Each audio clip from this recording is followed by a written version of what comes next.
Yo mga master, magbabalik Mr. DJ on TV. Ayun, update ko lang kayo sa last night na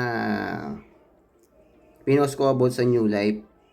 Kasi may tropa rin tayo dyan na nag-text sa akin na nagtanong about sa interview niya. Last September yata, October.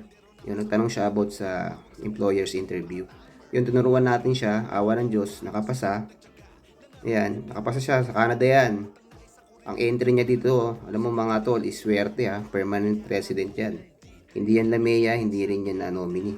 Kaya, yung mga gusto mag-apply dyan sa Canada, try nyo tong New Life. Sa Green Hills to. Yan, shoutout sa'yo, Ronnie Madriaga, taga Baguio yata to, kababayan ko, Ilocano.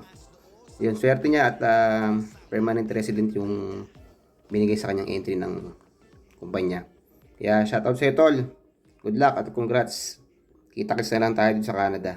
Okay?